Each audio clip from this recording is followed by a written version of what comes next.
Bonjour et bienvenue, vous écoutez le PodCAF 31, le podcast de la CAF de la Haute-Garonne destiné aux acteurs des politiques familiales et sociales du département.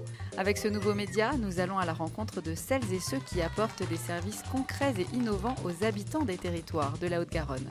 Notre département fourmille d'expériences et d'acteurs de terrain qui œuvrent dans l'intérêt des familles, tout en inventant de nouvelles formes d'accompagnement. La commune de Saint-Jean, à l'est de la métropole toulousaine, a ouvert en septembre 2022 une nouvelle structure à destination des 11-14 ans. Son nom, l'Annexe.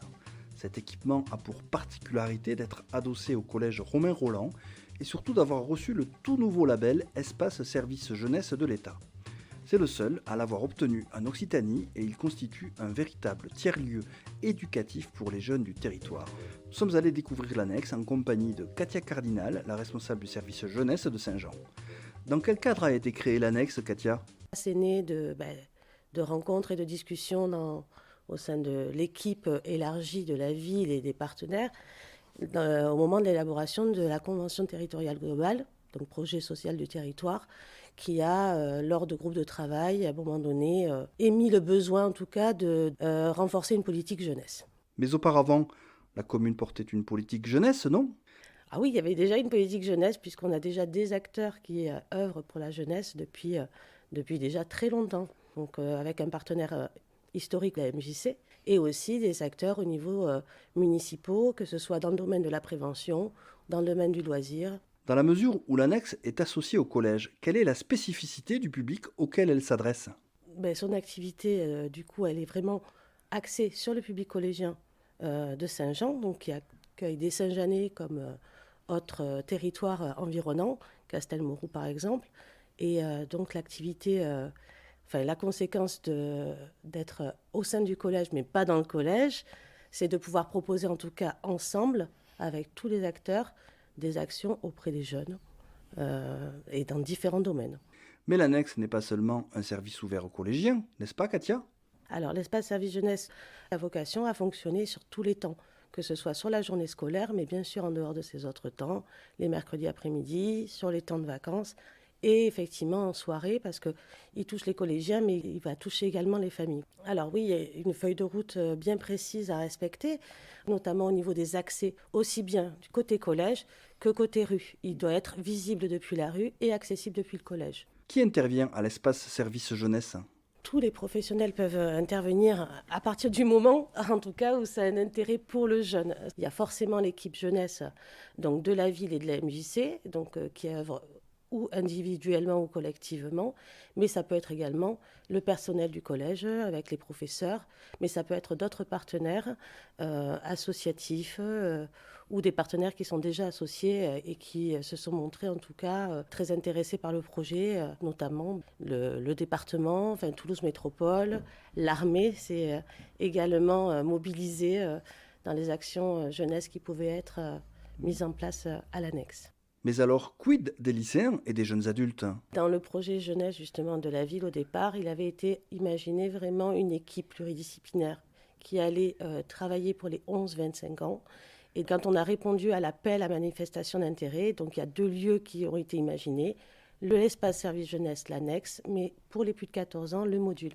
Le module, on va y retrouver les mêmes professionnels qui peuvent accompagner les jeunes autant dans l'orientation, dans l'emploi, dans l'accompagnement de projets, mobilité européenne par exemple, et ensuite l'accompagnement individuel dont ils peuvent avoir besoin sur certaines périodes de vie. Vous écoutez le PodCAF 31, le podcast de la CAF de la Haute-Garonne destiné aux acteurs des politiques familiales et sociales du département. Lucas Cérus est éducateur spécialisé à la ville de Saint-Jean et fait partie de l'équipe des intervenants de l'annexe. Il nous explique ce que peuvent trouver les 11-14 ans à l'espace service jeunesse de Saint-Jean. Tout ce qu'ils pourraient imaginer, tout ce qui fait pouvoir de rêve chez eux. C'est en ça que cet espace est innovant, parce qu'il laisse vraiment à la créativité du désir du jeune, et c'est vraiment comme ça qu'on a construit cet espace. En venant sur ce dont ils ont besoin, ça on peut le présupposer parce qu'on est quand même des adultes et on se doit de laisser quelques valeurs, quelques guides en tout cas.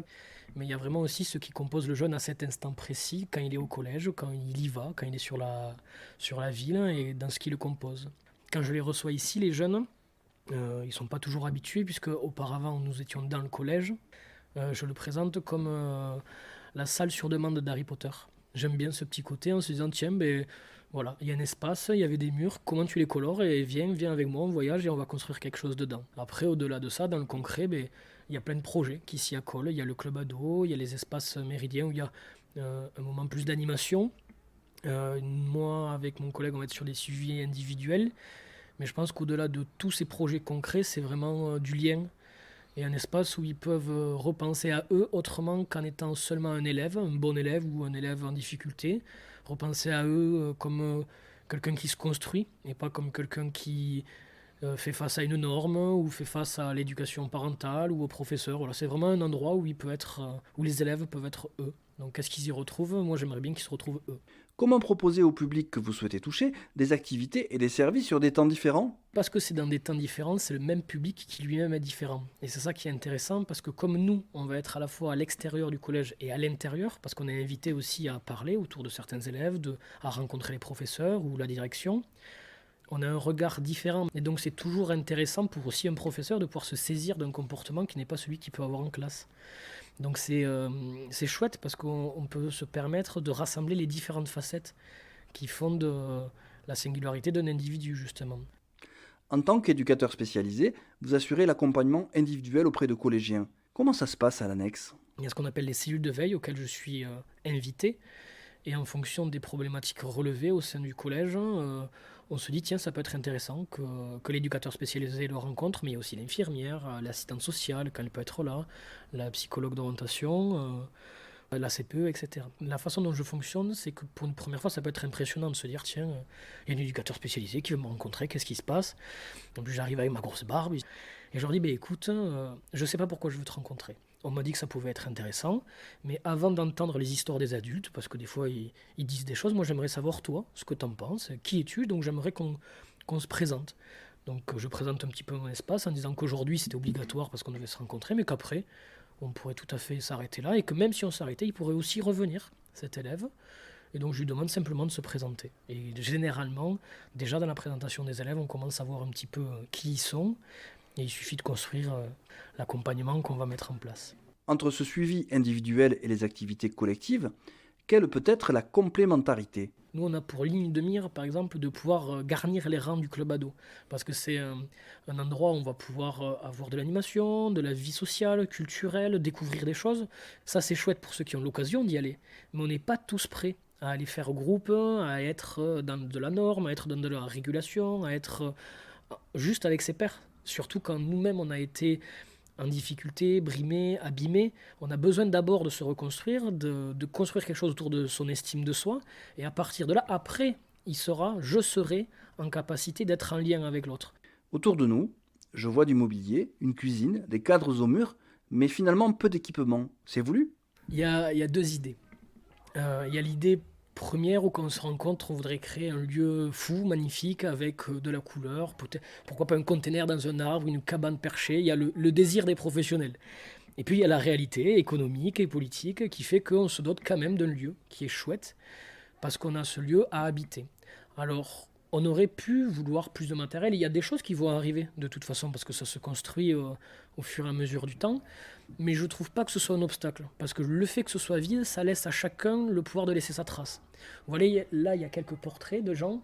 Ils ont participé à un premier projet. Alors, ils vont être remplacés par d'autres portraits. Mais comme ça, chaque vague d'élèves, chaque année, va pouvoir habiller le lieu. Ça laisse la place à la créativité.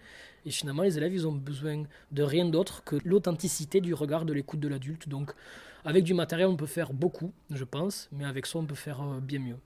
Alors justement, ces photos, vous pouvez nous les décrire? Alors là, il y a 9 portraits, portraits serrés en noir et blanc, de jeunes qui ont participé à un projet qui s'appelle Portrait Parole, qui est venu à un moment faire témoignage d'une jeunesse d'après-Covid.